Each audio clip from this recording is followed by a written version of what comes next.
Halo sobat baku hantam, parahnya krisis listrik dan energi berdamage di China mengakibatkan penurunan secara signifikan jam operasional pabrik-pabrik di China.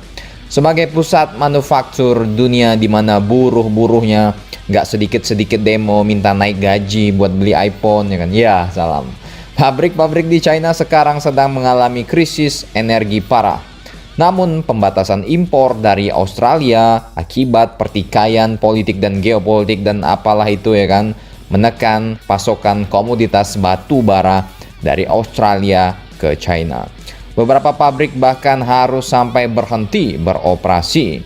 Pemadaman listrik yang terjadi di kota-kota China, mulai dari pusat ekspor selatan di Guangdong ke Shenyang, lalu ke ibu kota provinsi timur laut Liaoning. Dengan adanya krisis listrik ini, banyak pebisnis yang menilai bahwa mereka harus mencari lokasi untuk berinvestasi di Asia Tenggara.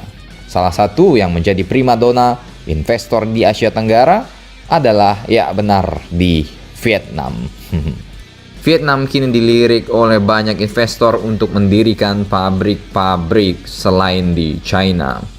Saat ini China memang sedang bekerja keras untuk mengimpor energi batu bara dalam jumlah besar, yaitu dari Rusia, Mongolia, dan Indonesia untuk mengembalikan pabrik-pabrik mereka. Dari Rusia sendiri agak tersendat karena Rusia harus memenuhi pasar Eropa hingga Jepang, sedangkan Mongolia batu baranya hanya seemprit.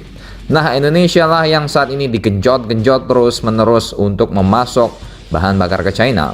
Dan sebagai negara produsen batu bara terbesar ketiga di dunia, sudah pasti kekurangan pasokan China harus ditutupi dengan impor batu bara dalam jumlah yang sangat besar, ya kan. Tuh bekas galian batu baranya aja sampai udah bisa dijadiin kolam lele Chernobyl di Kaltim, ya kan. Ya salam, ya ahli kubur. China adalah negara tujuan ekspor terbesar Indonesia dengan pangsa pasar lebih dari 20%. Dan nilai ekspor komoditas ini mencapai 3,60 miliar dolar. Dan posisi batu bara disusul oleh ekspor ferroalloy senilai 3,31 miliar dolar. Ini mau menunjukkan bahwa China merupakan mitra dagang penting bagi Indonesia. Kalau nggak ada China, wah, siapa yang mau nyerap batu bara segede itu, bos, ya kan? Mau ente buat sate satu kabupaten, ya kan, nggak mungkin. Ekspor komoditas yang terhambat ini sebenarnya akan digunakan untuk bahan baku industri besi dan baja China yang turut terganggu aktivitasnya akibat pasokan listrik mereka. Hingga kini sejumlah pabrik di 21 provinsi China telah terdampak kebijakan pasokan listrik yang ketat. Artinya hidup mati, ya kan. Hal ini disebabkan naik tingginya harga batu bara yang membuat penyedia energi merugi. Bayangkan, bos, 21 provinsi dibatasi pemadaman, ya kan. Kalian satu kabupaten aja udah emosi jiwa, ya kan, mau ngebakar kantor PLN lah, ya kan. Apalagi satu provinsi.